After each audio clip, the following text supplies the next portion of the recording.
Welcome everyone to Fantasy Football Live on Sportsnet, YouTube, Facebook, Twitch. So we get you ready for week 2 in the National Football League. Andy McNamara alongside Shoaib. You can get us on Twitter at AndyMC81 at SNS Alli. Leave your comments and questions in the comment section below for whatever platform you're listening to or watching on. Show, what a week 1.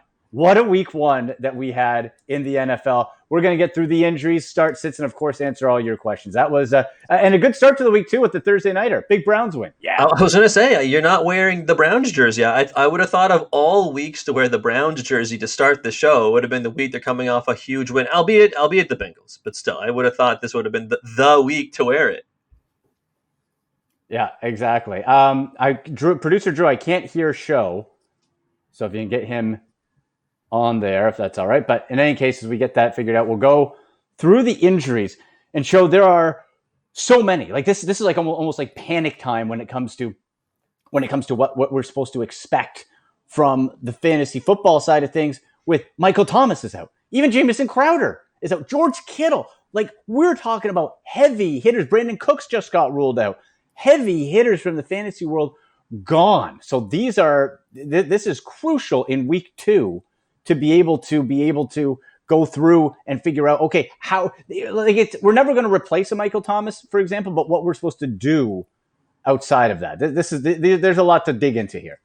Absolutely. Can you hear me now, Andy? I got you now. Yep. Okay, you can't hear me. Okay, yeah. So that's good. Both you and the stream can hear me, which is always optimal, I think. But yeah, it's true. The injury news for week 2, my gosh, it has been a fantasy wasteland with top picks getting ruined. A lot of hamstring injuries. It feels like. I don't know if this is more. There are more injuries than usual, I feel like, but at the same time, perhaps it has something to do with the no preseason, less practices, that kind of thing. But at the same time, yeah, we're here to give you all of the backup options. I mean, look, no George Kittle, no Kenny Galladay, no Le'Veon Bell if you're starting guys in New York. Like no Michael Thomas, like you mentioned. There's just so many guys you could pick from. It almost feels like, Andy, a guy from almost every team has gone out with injury. Yeah, Marlon Mack out for the Colts, right? And that provides some clarification. Philip Lindsay's going to miss a couple weeks. That turf toe injury coming out this morning looks like he'll be sidelined for at least 2 to 3 weeks. So that should give some clarification to that running back situation. You got to up Melvin Gordon's value big time here. I think Gordon's in for a big week. Absolutely, yeah. No, not a lot of competition for the touches last week or this week, pardon me. And last week, you're looking back at that game, and he actually, I got to say, for someone who was dealing with injuries in the offseason, he's coming to a new team, and as we'll talk about today, there are a lot of rookies who I think are getting faded somewhat, or guys in new situations that are getting faded somewhat because they haven't had time to acclimate to their new team. Yeah. And Melvin Gordon is, I feel like, one of the exceptions. At the very least, in week 1, he looked spry. He looked really fast. He looked like he was making good cuts. He didn't look like anything was really bothering him. And now he's going to have even less competition for snaps and touches. I mean, not a lot more you can ask for when we come to, especially with that particular running back group. You and I talked at length during the offseason about how it was so muddled, and who knows who was going to really emerge as the starter, especially after Philip Lindsay made the Pro Bowl last year, right? So now it's Melvin Gordon's backfield, I feel like. It's his for now. And somebody keep an eye on real quick before we get to your questions in a moment with the Michael Thomas distribution, because that's been a lot of questions we've received on social media here, Shoaib. Okay, who do I go to if I want to stick with the Saints with Michael Thomas gone? That's a lot of target share. That's a lot of work. One guy to keep an eye on, if you want to go away from the Emmanuel Sanders, Alvin Kamara, Jared Cook, Traequan Smith, I think is in line for a big week, because you got to look at his style. 6'2", 212, so bigger bodied guy like a Michael Thomas. So for plays designed by Drew Brees for that particular size set, jump balls, maybe moving the chains a little bit, red zone, I think Traequan Smith still available in a lot of Yahoo leagues, probably still 60, 70, 80% depending, and cheaper on DFS. Traequan Smith is somebody, if you want to go a little bit out of the way, is somebody I think you can pop in and at least you can see a map onto how he can have a good week. I think that's fair. I do think that's fair, because it's so hard. I also think Drew Brees last week perhaps, I don't know if this is uncharacteristic, but he definitely struggled somewhat. It seemed Yeah. like, right? Like, I don't know if that was the game plan of Tampa Bay. If he did miss a couple of open throws, wide open throws. So perhaps he is starting to age, is starting to catch up to him. We know that this is his last season, but even so, the volume of passing has decreased in New Orleans over the last several years, as we've noted, and perhaps again, age, maybe injury, other concerns as guys have come in and out of the lineup. But now that MT is not there, Michael Thomas is not going to be playing. He has been officially ruled out. I agree with you that Traequan Smith is worth a look. I would feel more comfortable perhaps starting Traequan Smith. I don't know about you, Andy, but I'd feel more comfortable starting him in a DFS lineup, for example, versus like a season-long thing, right? Because like you were saying, you mentioned Jared Cook. I feel like he could be also a beneficiary of a lot of these targets, and obviously any number one wide receiver, now that Sanders is like the guy, at least for this week, he's going to get his fair share of looks as well. But considering what Alvin Kamara does in that offense, it's probably going to mean just more of a beefed up workload for Kamara, and then other guys will get theirs certainly. But I do agree that Traequan Smith is worth a look, definitely in DFS leagues.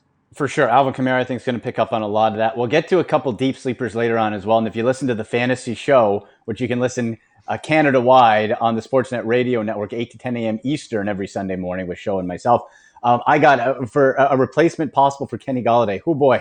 Show. Available in 98%. 98% of Yahoo leagues is this guy. I'll tell you a little bit later on. Let's get to some questions here, though. Let's do it. As we jump in. YouTube, Facebook, Twitch, whatever platform you're on, Twitter, at AndyMCD1, at SNSLE. Hit us up. We'll get to it right now. All right. Flames404 on YouTube. Russell Wilson or Rodgers for QB. You're good either way here. Good problem to have, yeah. You are good either way. I love Russell Wilson, top quarterback in fantasy last week, 4 touchdowns. Guy lit it up. Aaron Rodgers looked like he wanted to send a message to the league saying, Jordan Love, don't worry. That guy's going to get real comfy on the bench. I think you're good either way. If I'm looking matchup-wise, I guess I like sort of Aaron Rodgers' matchup better, even though the Patriots' defense isn't what it was a year ago. So I guess I'll lean Rodgers, but listen, I'm not going to hate on either one. Yeah, I guess we use the word embarrassment of riches sometimes. Those are 2 very good quarterbacks to have. And I mean, you probably had to draft, if you're in a redraft league, you probably had to draft Russell Wilson relatively highly, like probably in the top 4, maybe 5 rounds if you're in a 1 QB league or higher if you're in a 2 QB league, right? But at the same time, you probably were getting Aaron Rodgers at a bit of a discount. And so the Packers are playing the Lions this week, whereas, like you mentioned, the Seahawks are playing the Patriots in prime time. They are playing in Seattle, but even so, I still think there's an easier path to see that Rodgers could have a great fantasy day against the Lions, who are really suffering from injuries right now, than perhaps Russell Wilson going up against at least the secondary. I don't think there's any concerns for him to be sacked too many times or anything like that, but just the cover sacks and other things like that are what I would be more worried about. So I would probably lean Aaron Rodgers as well. Yeah, just all those injuries in the Lions secondary. I think that's the thing. But again, I think you're going to be okay. Xander on Facebook. Should I start Carson against New England? Standard League. Thanks for the tips last week. Added him 5 minutes before the game. You're welcome, Xander. He's watching along on Facebook. Chris Carson, I say you light him up, Show, because they were taking it easy on him workload-wise, and he still produced 24.6 fantasy points, and that's in PPR. But regardless of the format, I think Chris Carson, you can light him up because Pete Carroll said they're going to give him more work this week. They're going to increase it further. And I'm not scared of that New England run defense. Again, it's not the same D as a year ago.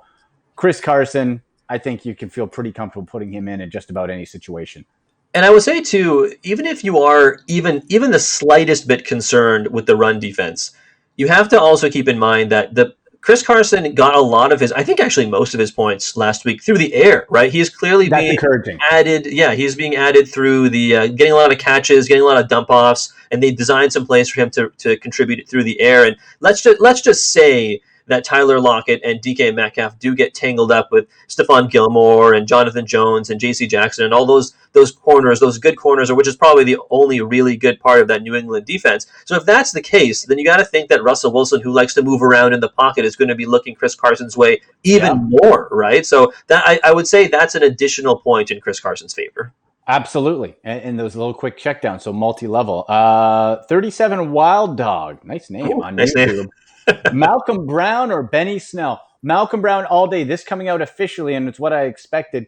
James Conner is playing. Benny Snell's in there, and the word coming out of Pittsburgh is they're going to try to work Benny Snell in a bit more. So what that does, of course, it committees the Steelers. So value down on Conner and value down on Snell because neither one, barring injury, now Conner could go out mid-game again. Who knows? But you can't bank on that. I think you stay away from that situation. Malcolm Brown, goal line guy, they leaned on him there. I don't love it either, but out of the two, I'm leaning Brown.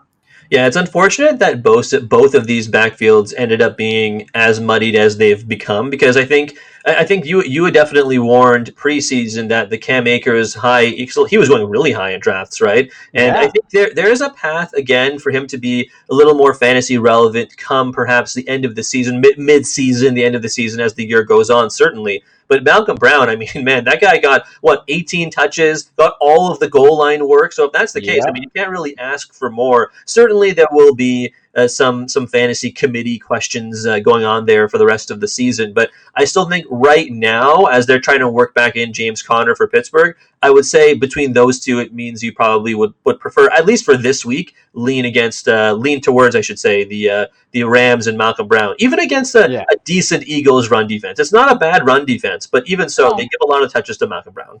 And I think over the year, we'll see Akers share load and snap count increase. But for now, in this particular spot right today, I think we go there. Mike Frost on Facebook, PPR flex, John Brown or Devin Singletary. You know where I'm going, Show. I'm going my guy, John Brown. Look at what we talked about it last week. Last year was 1,000-plus receiver facing top coverage. Now you have Stefan Diggs taking that top coverage. He had a great week week ago, got a touchdown, 70 yards. Devin Singletary still in that iffy zone with Moss. You're playing the Dolphins, which is a plus matchup. There's probably room for both to have good days, but I just feel that the path for John Brown is better this week. So I'm going to go John Brown. Yeah, and the snap count for Zach Moss and Devin Singletary were startlingly similar, right? I think it was like something like 14 to 12, right? And you gotta imagine that, or the rush count, pardon me, not the overall snap count, but the rush count. And you gotta think that Josh Allen, the fact that he runs the ball a lot is going to always cap those guys a little bit. But considering they gave a lot of the goal line work to Zach Moss, it would make me, especially in PPR, make me lean away from the running backs and more towards the receivers. So, and that, of course, in this case means John Brown. So I'm with you on John Brown. Yeah, absolutely. Just a great talent. And good to see Josh Allen as well. If there's any Josh Allen questions coming in, light them up. Yeah. Guy's looking real good. Let's see. What do we got next? The question might be like, is he an every week starter now almost? I think so. For Josh Allen? Yeah. Oh, 100%. I think you get the legs. We've seen that, and this is what I wanted to see when it came to Josh Allen. This offseason, same offensive coordinator, same coaching staff, ready to take the next step. We saw him push the ball. We saw him get the first, Bill's 300-yard passer in forever in a game that mattered. Yep. And it's something where I think Josh Allen, fantasy-wise, is the real deal. You can pump him out, I think, every week. So let's see. Who do we got here? Andrew Bugler on YouTube. Choose 2 half-point PPR. Will Fuller, CeeDee Lamb, Edelman, Robbie Anderson. So 2.5-point PPR show. Who do you like out of that? Okay, so let's see. We got Will Fuller, Lamb, Edelman, Robbie Anderson. So I think Will Fuller for sure, because he is the number one guy in Houston. I think there will always be questions about Fuller's health, but right now, at the very least, he is healthy, right? Exactly. And if he gets injured, then if this question was asked again, then I'd say, nah, stay away from Fuller. You don't want to risk it with hamstrings or knee things or whatever it may be. But he's healthy right now. No Hopkins there. Cooks is also somewhat injured, so I would fire up Will Fuller, especially in half-point PPR. That definitely boosts it a little bit. And I guess it's more of a toss-up for me for the other 3. I guess I would go CeeDee Lamb because now that there is no Blake Jarwin in Dallas, I mean, I know Dalton Schultz is there. I know you are higher on Dalton Schultz than I am, but I do think that there is clearly the number 2. Like I genuinely thought the number 2 role would be more Michael Gallup's to lose, and it looks like so far. I mean, he ended up being the guy who was left out in the cold, so to speak, when it comes to the Dallas offense. So right now, I would go with CeeDee Lamb, but that is definitely going to be a situation to monitor going forward as well. I think that's going to be a fun matchup versus Atlanta. Both those teams that you can stack for both clubs in your fantasy lineup for sure. For me, I'm going to eliminate Edelman right away. I'm sorry, Julian. Sorry, Julian. It's over, baby. It's Scotty Miller. He's your replacement at Tampa Bay. You're done. Cam Newton was talking up N'Keal Harry big time during the week. We saw each of those receivers have 5 catches. I think N'Keal Harry's value rises. Edelman drops. And Robbie Anderson, I got to go with you here, Show Fuller and Lamb, because Anderson, great week 1. But just like a Corey Davis, you got to prove it to me at least 3-4 weeks in a row because we've been burned way too often, right? Yeah, Robbie Anderson. Yeah, gosh, I want to like Robbie Anderson. I think he is talented, but it's just he's hooking up with his old, I think, college coach Matt Rule, and now in Carolina, coming over from Baylor. So there's something to be said for that. But I just think that maybe it's because of how Teddy Bridgewater plays. I still think DJ Moore is the number 1 guy, but Moore was closer to Curtis Samuel and Robbie Anderson than I think I felt comfortable with, right? Like, I think the potential of all 3 guys having the relative same value this year, and then you just basically throwing a dart and saying, okay, this week's going to be Curtis Samuel, this week's going to be Robbie Anderson, this week's going to be DJ Moore. Now, I still think it's going to be DJ Moore all told over the course of the season, but man, Robbie Anderson had a very good game last week, but this week I would go, especially with those options for Andrew, I would go with those other 2 guys, Fuller and Lamb. And with Anderson, too, you got to look at how the yards were accumulated. What happened? A 75-yard run. Impressive play. I'm not going to say it's a fluke at all. But how often do you get 75-yard runs? Not very often. What if he gets that and that 75-yard turns into 10 yards? Well, all of a sudden, it's a much worse fantasy day. What if that score doesn't happen? So you got to track that as well. Next question here. We got Dylan on Facebook. Who should I start? James Robinson of the Jaguars, Devonte Parker, or Sammy Watkins? So Devonte Parker still has that. If you look on your fantasy lineup, folks, that big old Q right there. It's been there all week long, right? I have him in one of my leagues. I have put Devonte Parker on my bench. I'm not playing him. I'm not trusting him. You put it in last week, limited snap count against the Bills. I don't like that at all. In fact, we talked about it on the fantasy show. We're scrapping all Dolphins, right? Yeah. None. Scrap them all.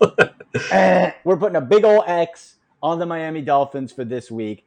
Nothing. We don't want it. So out of that, for me, I then look at, okay, Robinson or Watkins. Sammy Watkins, you chase him your whole life, okay?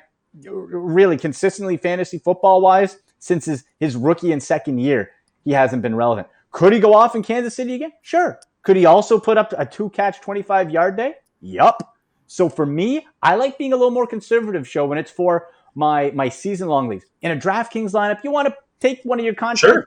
But go for it. Do it. Go for it. Season-long, I'm going with the high floor, lower ceiling of James Robinson. I think Robinson is going to get you in that low double-digit fantasy point output, nice and safe. Not going to blow you away, but at least I think you know what you're going to get. So I'll say Robinson to be on the safe side. I think I would agree too. I'm a little more conservative for those season-long leagues as well. I mean, you take the chances where you can, and I genuinely think that taking a chance on James Robinson is a little risky here. But I agree with you, Devonte Parker. I mean, let's just say he plays, right? Let's just say he doesn't end up getting ruled out before game time against the Bills, and he does play. Then he is going to on a basically a bad leg, going to have to take on Trey White, arguably one of the top 3 cornerbacks, maybe even top 2 cornerbacks in the entire NFL. And then if he's out, obviously you don't play him. And then even if you want to slot in Preston Williams, he's going to see Trey White, right? So I don't know. It's just you fade all Dolphins, and in that case, I do agree. And there was some chatter out of Jacksonville after last week that James Robinson was being quote unquote leaned on more, that they really liked what they got from him. Gardner Minshew trusts the guy. The coaching staff likes him. So all that, I know that some of it may be coach speak. You always have to try and parse that and read between the lines. But I do genuinely think that James Robinson, unless someone else emerges, like for example, you and I talked about on the fantasy show, we talked about Laviska Shenault Jr. And I think that that might be one of my deeper DFS plays today. But I do think that when you have players contributing like that, you always want to temper expectations for other guys, but at the same time, of those 3 options, I think I'm with you. I do like James Robinson for Jacksonville this week. And for Parker, he played last week still with that leg issue. Got 4 targets, caught all 4 passes, but he's limited. Not interested in that. And then he left the game early after that. He re-injured the hamstring, right? So could happen again against a better defense, Josh Massis on YouTube, pick 2, Paris Campbell, Snell, or Marvin Jones Jr. This is easy for me. We just talked about Snell is going to be in a timeshare. Fade on Snell, folks. If you have a better running back option, do it. Don't go with Snell because he will be splitting carries with James Connors. I'll go Campbell and Jones.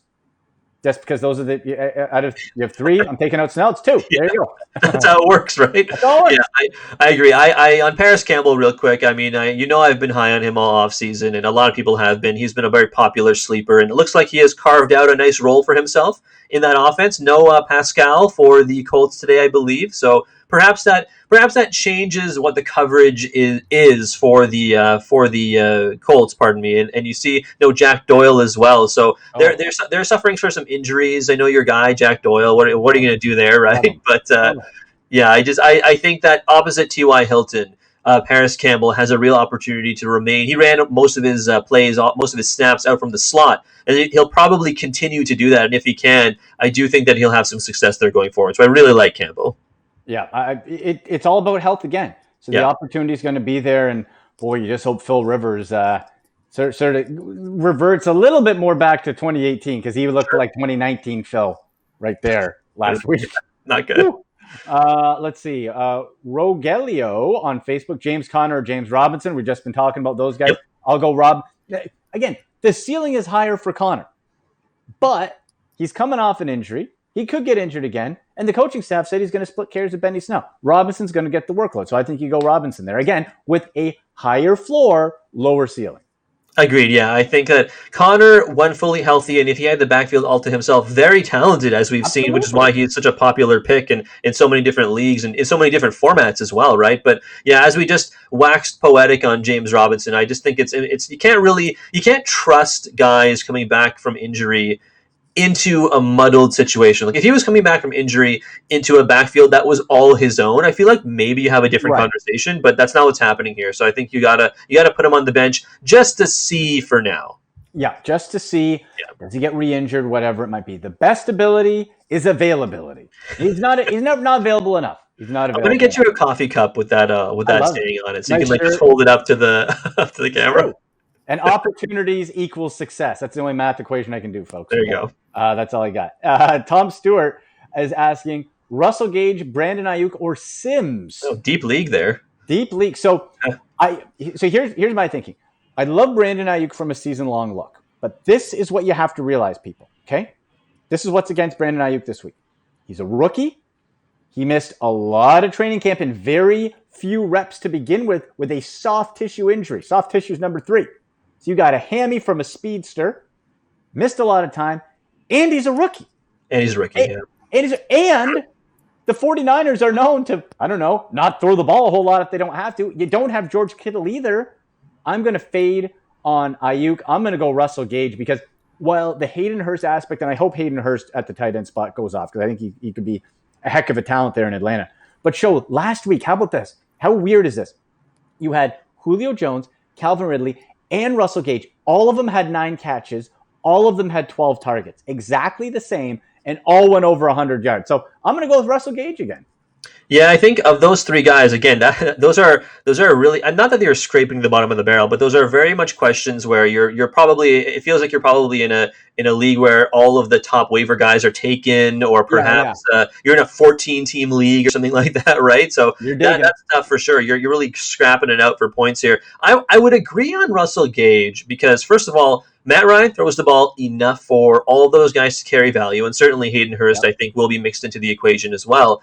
But I agree that even if Russell Gage falls off a little bit from last week, I do think he'll still carry enough value for you to be able to get, maybe close to 10 points. I guess it also depends on what kind of league it is. I'm not sure if Tom said if it was a standard or PPR or half PPR or something like that. But either way, even in standard, I do think that there's a potential for 7 to 9 points perhaps, and I think that is valuable if you're talking about your wide receiver 3, your flex spot. Not everyone's going to be a Titanic points getter every single week, but I do think there's some good value there. As well, certainly in DFS as well. I think, you mentioned Brandon Ayuk. I really do feel like this could be one of those games where you see them run the ball just 30 to 40 times a game with just everyone they have available, right? Raheem Mostert obviously is the guy. Tevin Coleman didn't play a lot last week, but I think there was some aspect of I think he has something like sickle cell trait, and there was the bad air quality in that game, and so he didn't play a lot because of that, but that's not going to be an issue this week, so maybe you see him working a little more. So all that to say, I think the 49ers will end up being a very popular survivor pool pick, and also the wide receivers get faded somewhat as a result. I think you have to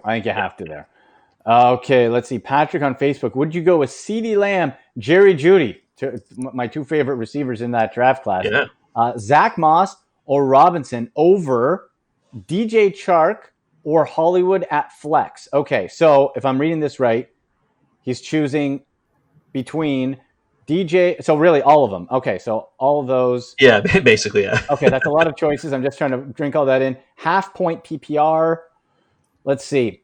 We talked about Chark. Hollywood, man, you know what? I don't know. I like the Ravens throwing the ball.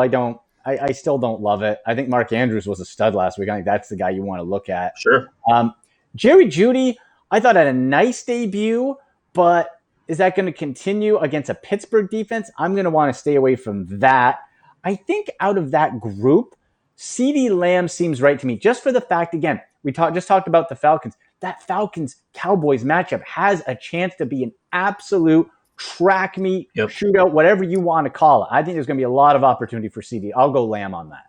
Okay, because we saw last week that, like you were just mentioning, we just talked about Russell Gage for so long, right? And the Falcons had to play catch up, and the Seahawks were comfortably ahead. But even though the Seahawks were comfortably ahead, both Tyler Lockett and DK Metcalf carried decent value last week. So I think the chance of all three Cowboys receivers, and it looks like CeeDee Lamb they're still battling it out, like we were talking about earlier with Gallup for that second receiver role. But all the same, I do think that Lamb is the guy. Now, again, I think Patrick is asking, we're basically picking two guys from this group of six people, I think, right? It's a little confusing. Okay, so let's pick two in case that's the case. We'll pick two, yeah. Okay, CeeDee Lamb, I'll say CeeDee Lamb and DJ Chark. Okay, you know what?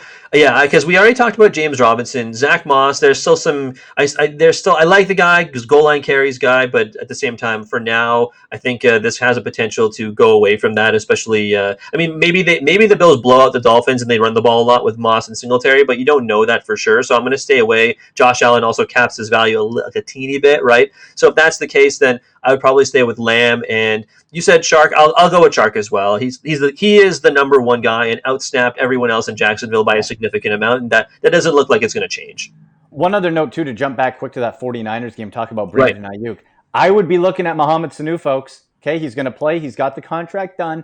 The reason is he knows that Shanahan offense from their time together in Atlanta. That's a plug-and-play guy right now. So I think Mohamed Sanu could be the one to get a lot of looks with George Kittle out, but the a lot is really in question because, like we talked about with the running backs, it could still be a running back fest. But I'm kind of bullish on Sanu this week. I like that play. But they're playing just an absolutely horrific Jets team, right? So that's a big part of it too. And that's the same. If they get up early, they might just run it the whole second half, and you won't get an opportunity, right?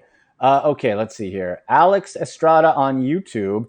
Rank these top three wide receivers for full PPR. Okay, rank these three top wide receivers for full PPR. Will Fuller, Michael Gallup, Calvin Ridley, Marquise Brown. I'm currently thinking of sitting Brown. Is it the right call? Okay, so rank these top three receivers. Let's see. I think Fuller's number one for me. Agreed. After that, ooh, boy. You know what? I'm going to say Calvin Ridley. Then I'm going to go, it's tight between Brown and Gallup.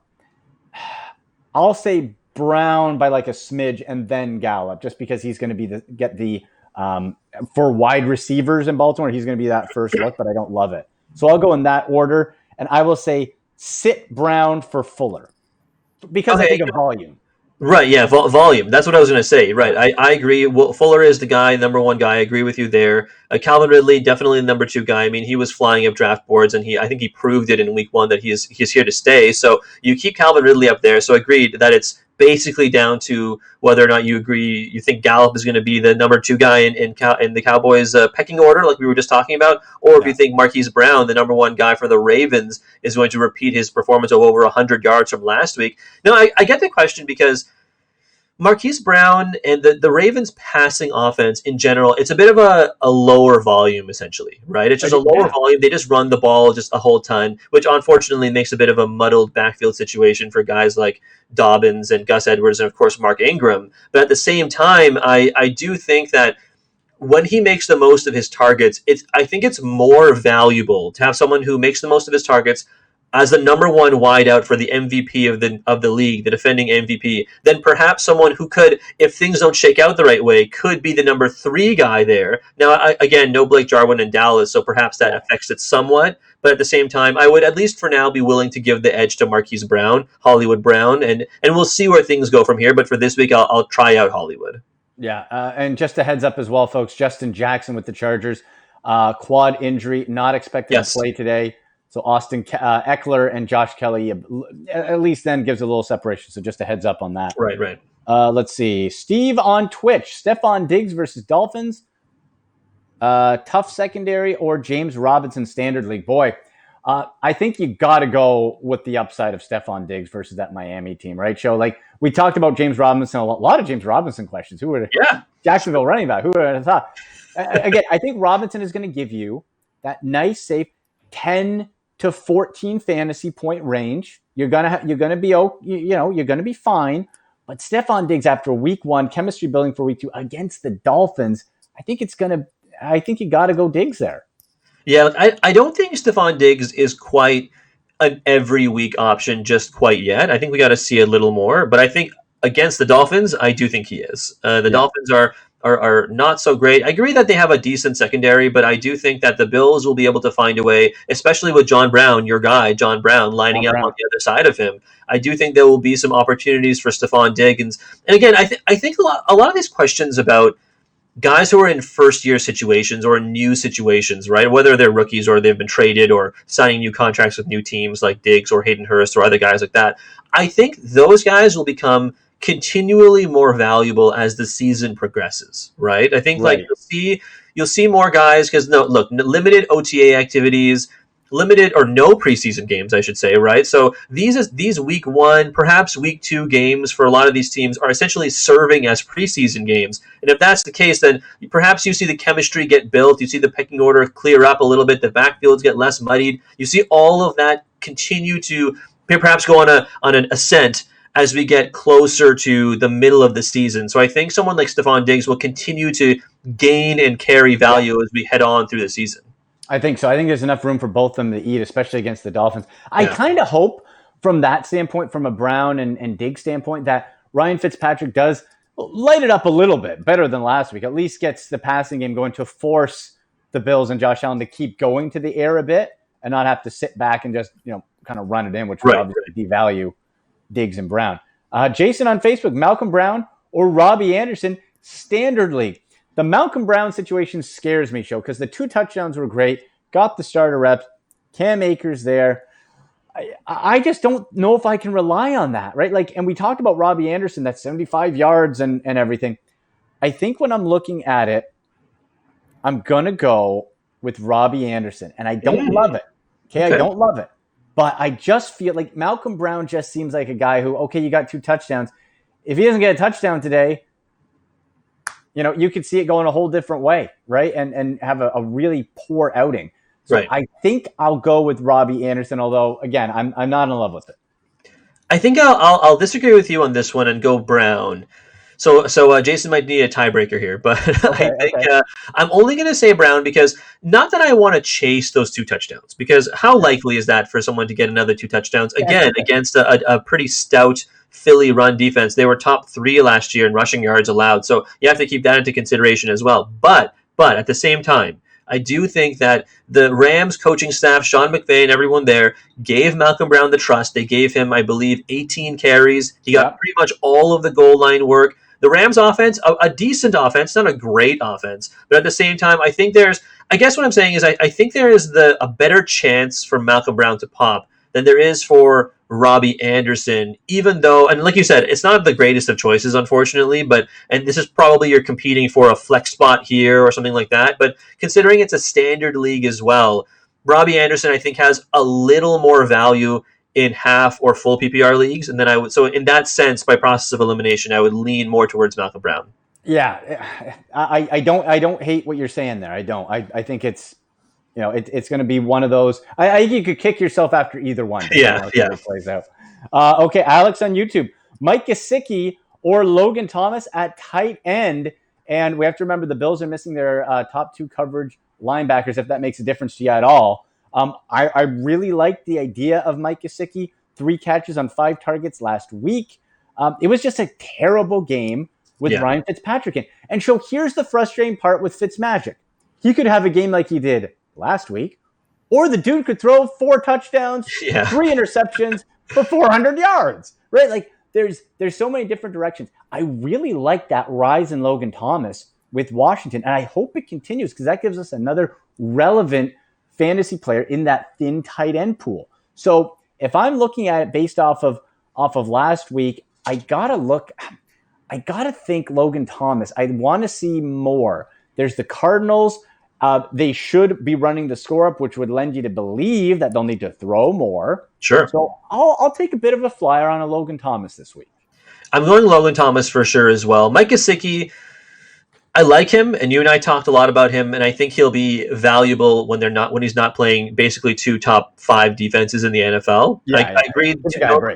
No coverage linebackers like you mentioned, but and he's actually used. If you look at the way he's used and where he lines up on the field, he's basically a 3rd wide receiver. He is the 3rd wide receiver behind Parker and Williams. And even with no Devonte Parker this week, I really do think the Bills defense is going to make life miserable for Ryan Fitzpatrick. So if that's the case, he's going to make life miserable for everyone he's throwing to as well. And so in that case, almost by process of elimination, you go to Logan Thomas. But some stats behind Thomas's potential ascent: he played 74% of the team snaps last week, and he also had the team high in targets with 8 from Dwayne Haskins. He got more targets last week than Terry McLaurin had, who everyone assumed would be the guy in Washington. So if that's the case, I mean, who knows if that continues, certainly. But like you said, they're playing the Cardinals. The Cardinals are probably going to go up on them. I think it'll be closer than I think a lot of people think. I don't think it'll be a blowout. I do expect the Cardinals to win, but if that's the case, I really do believe that Logan Thomas, who's essentially filling the void left by Jordan Reid, he's doing a pretty good job, and I think there's a potential for him to have a really good path to fantasy relevance. He's actually one of my DFS sleepers this week. He's only $3,600 in DraftKings, so that's not a bad play either. I like it. And Jordan Reid, from the Fantasy Ashes show, he's back. Yes, dial back the clock to 2015. Jordan Reid replacing George Kittle with the 49ers. Boy, wouldn't that be something if Reid goes out and lights it up today? That'd be crazy. That would be crazy, honestly. I'm not buying in, man. Jordan Reid over the years, no, you got to prove it to me, Reid. I'm not doing it. Let's see. Tato on YouTube, Will Fuller or Stefan Diggs? Ooh. Now, that Ravens defense is the poorer matchup. Both are WR1s. Boy, I really like the volume that Will Fuller got. Same.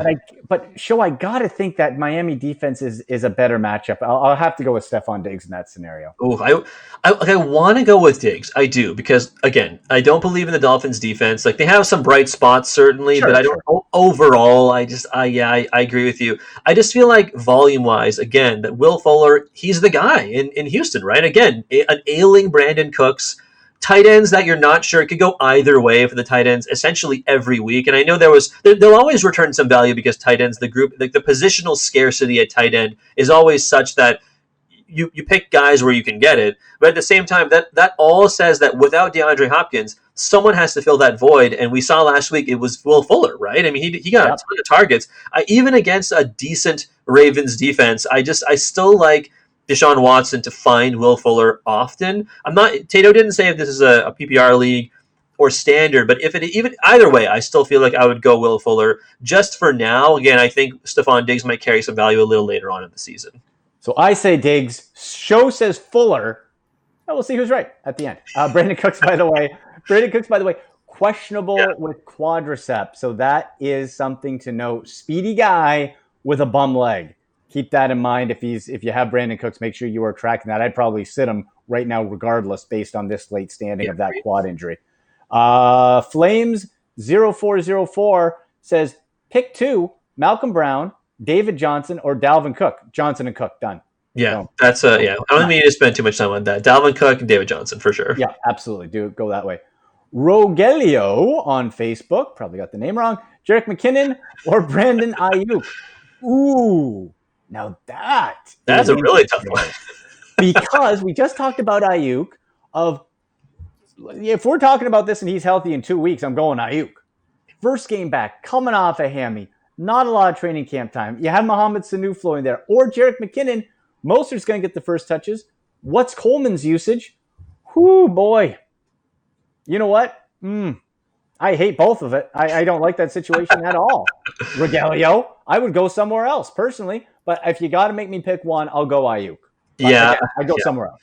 While you were saying that, I was kind of weighing the value in my mind because, again, I do think this game against the 49ers for the Jets, I think this game will be a heavy run game, right? Maybe even for both teams almost, but I really do feel like the 49ers will be running this ball down the Jets' throats, right? Like they almost have to with all the injuries they've been suffering to their wideouts. But even so, I really do like Ayuk a little better than Jerick McKinnon until we see a little more from Jerick McKinnon. I mean, maybe, who knows, maybe Mohamed Sanu, like you said, maybe he pops. Maybe Kendrick Bourne ends up being the guy for the 49ers. I mean, I think he had the best day of all the wide receivers last week, and he still had, 2 catches or something like that? So it's not a great situation to be in. But I think the potential, let's say, for Brandon Ayuk is perhaps much greater. His ceiling is much greater than Jerick McKinnon, but it certainly seems like both of their floors are just the floor is 0, I suppose, basically. Yeah, I'm with you. Baron on YouTube, Keenan Allen or Emmanuel Sanders? I'm totally stuck on this one. Thanks. All right, Baron, give me Sanders here. The Keenan Allen factor, if you guys listen to the Fantasy Show or Fantasy Football Live here last week, I'm just not a believer in Tyrod Taylor. I think Keenan Allen suffered, didn't do much last week, right? I think Emmanuel Sanders, no Michael Thomas. Who's going to get those extra targets? And I think it's split, right? I think Alvin Kamara is going to get more. Cook's going to get more. Sanders is going to get some. You have to factor in Traequan Smith, who I'm really bullish on as well, as that big-bodied type on the outside that could sort of replace, I use loosely. No one replaces Michael Thomas, but the same body type. But in that situation, I'm going to say Sanders. Yeah, I would probably go with Sanders as well here because he is slotting into the number 1 role. Again, Brees, whether he's getting more inaccurate with age or just lack of arm strength is catching up to him and all these different things, that's definitely a factor. But Sanders can operate at all levels of the field, short, intermediate, the deep routes as well. I like that for sure. Keenan Allen can too, don't get me wrong, but I think even 75% of Drew Brees and what he used to be is probably better than whatever Tyrod Taylor is now, right? Like Tyrod Taylor essentially caps all value of every Charger, unfortunately. It's so unfortunate because if he had a fantasy capable quarterback, right? Austin Eckler, Joshua Kelly, Keenan Allen, Mike Williams, and Hunter Henry are all so talented that you'd be able to start any of them if they had a quarterback that can make use of them. But he doesn't, unfortunately. So I think that basically makes Keenan Allen more of a WR2, low-end WR2 this week, and you'd bump up Emmanuel Sanders as a result. Oh, absolutely. And Hunter Henry benefited last week, but you can't, like Austin Eckler. They screwed up Austin Eckler for fantasy. How do you mess up Austin Eckler? It seems pretty straightforward. Joshua Kelly, hot waiver wire ad, right? Like, man, it's a mess. Okay, let's move on here. We got Fernando Garcia for full flex PPR, Ingram, White, Anthony Miller, Scotty Miller, or Higbee. Dial me up some Scotty, Julian Edelman 2.0 Miller for Tommy. Terrific, baby. Scotty's his guy show. It's the Wes Welker, it's the Julian Edelman, and now it's Scotty Miller. 5'9", zippy slot receiver, Scotty Miller. The chemistry, it's been a lot made. The chemistry they've built is big. It's real. Godwin is out. Evans is in. Just for those little zippy guys, PPR, got to go Scotty Miller, especially full PPR. So we're picking one guy here, basically. One guy, yeah. Okay, if that's the case, then I don't feel great about it, but I'm picking Scotty Miller as well. I think, for me, if I'm picking between any of these guys, especially in a full PPR league, I think it basically comes down to, I'm going to scratch off White because I think Cam, I love James White. I think he's very talented in certain situations, but I think Cam running the ball so much himself caps James White's value. So there's that. Mark Ingram, I think it's hard. I don't think he really catches the ball all that much, and even if he did, he doesn't run the ball enough, solely just him, for him to carry enough value for him to put in as your flex, right? So, I mean, perhaps he could, right? He would probably be my third pick here of these guys, but even so, there's enough question marks with the rest of the running backs there that you're not sure who could be, right? So there's Mark Ingram, Tyler Higbee, Gerald Everett's coming back, I think, and just in general, the Rams defense or the Rams offense, not great. The Eagles defense as well is top 6 in defending tight ends specifically. So you want to stay away from tight ends when you go up against the Eagles. So there you go. That's another question mark for Tyler Higbee of the Rams, which then brings us to Anthony Miller and Scotty Miller. I think, not related, of course. Anthony Miller, he was my DFS play last week, and I was pleased with the production I got out of him. But again, I'm not sure if that's going to be something that's super sustainable. Maybe that was something to be had against the Detroit Lions in week 1, but not necessarily every week going forward. I do think Anthony Miller should be on people's teams, but it's just this week, if you're picking between them, especially in full PPR, yeah, I'm gonna agree with you, and that's a long-winded way of saying go with Scotty Miller as well.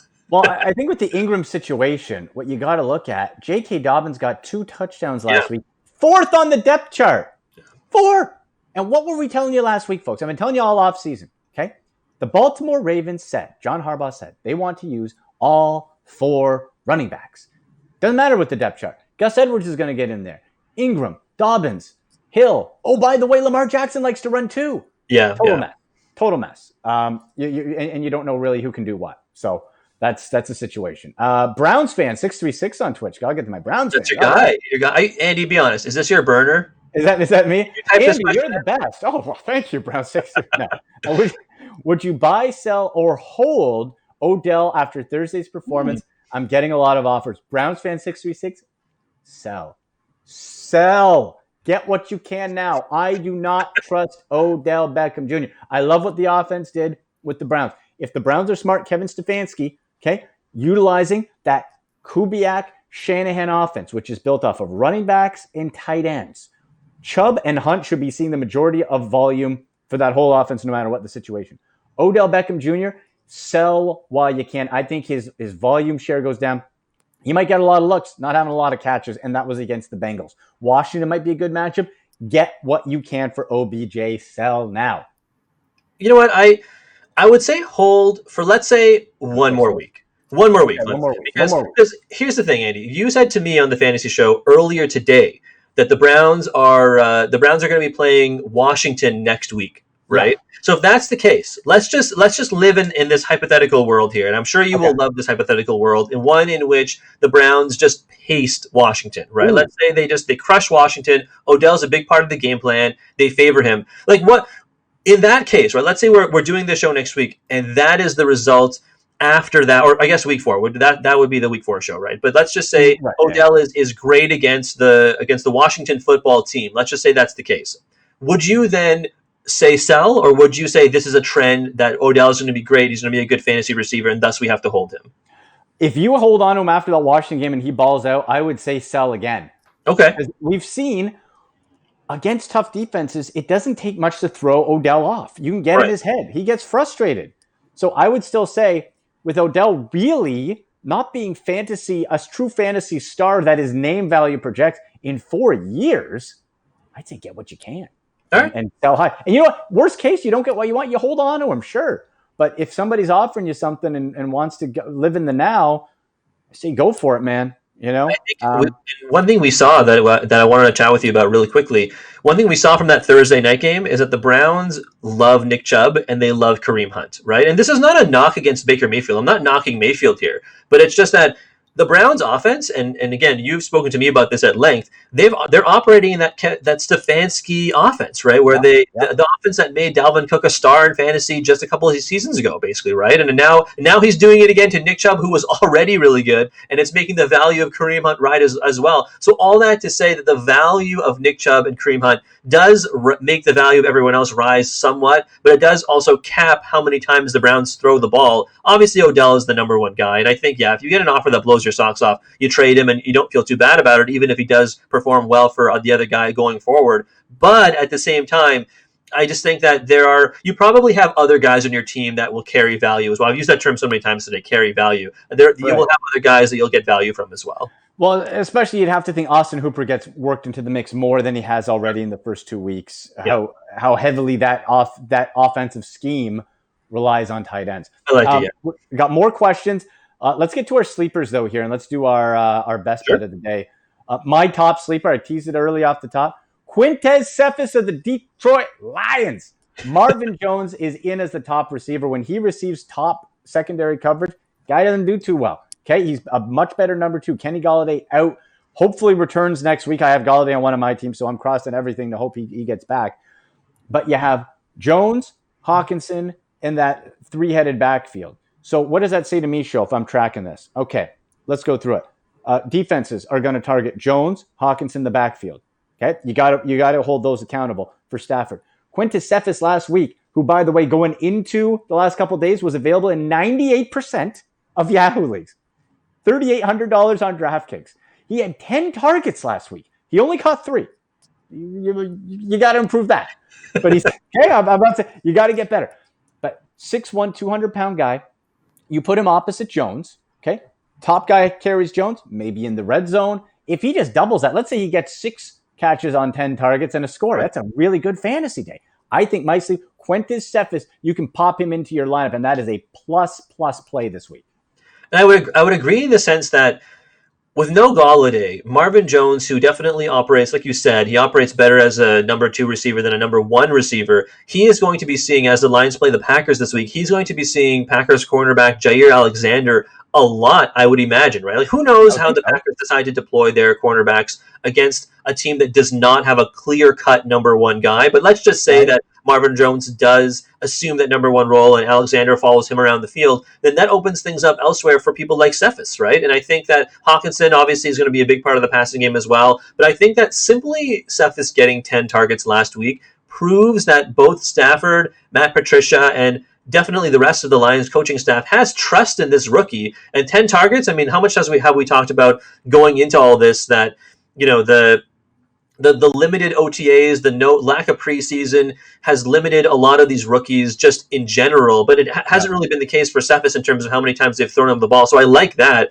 My sleeper, I've said it already, but I'm going to just reiterate it again. Logan Thomas, tight end for the Washington football team. Again, participated in 74% of the snaps, filling in for that Jordan Reid role. Dwayne Haskins clearly has trust in the guy. He's an athletic guy, very fast. He had a team-high 8 targets last week. So if that's the case, I think, again, against a Cardinals team that is probably going to win this game, I do think this game is going to be closer than you perhaps think it might be, especially considering Washington has not been great over the last forever years, let's say. But I really do think that Logan Thomas has the potential to be a great sleeper this week. My danger zone pick was Logan Thomas on our radio show earlier today, so I'm going to stick with Logan Thomas. I like it. Let's get to one of our best bets here. I really, when I'm looking at the lines, Bills favored 6 even over the Dolphins.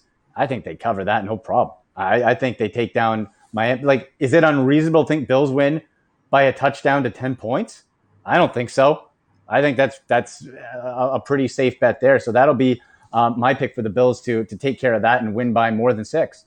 I'm going to go with another favorite. I'm going to say the 49ers are favored to win by 7. I'm going to say they win by more than 7. Even with the injuries they're facing, I do believe that the Jets are just as banged up, right? I mean, who is even catching the ball from Sam Darnold, right? I mean, no Le'Veon Bell. No Jamison Crowder. Yeah, Brashad Perriman, the guy played 100% of the snaps last week and did virtually nothing. Chris Herndon, he's good too. I liked his target share, but I don't really have the confidence either in Adam Gase. I do like Sam Darnold. I think that I feel bad for the guy in a make or break year. I do genuinely feel bad for him, but it's just not a good situation for pretty much anyone on that offense. So having said that, I like the 49ers, the team that went to the Super Bowl last year. Again, some slippage, some drop off for sure. But at the same time, I like them to cover and win by more than 7.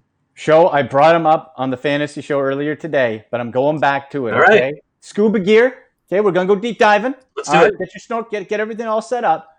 So for the New York Jets, you said, who are they going to throw to? You got your Perryman. You got your Herndon.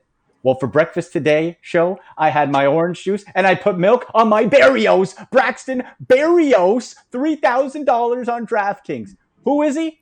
You probably never heard of him. That's why he's $3,000. That's why he's available literally in every fantasy league. 100% availability. Slot receiver. There's a path here, Show. Okay. What if Perryman gets covered up? What if Herndon, who struggled a little bit?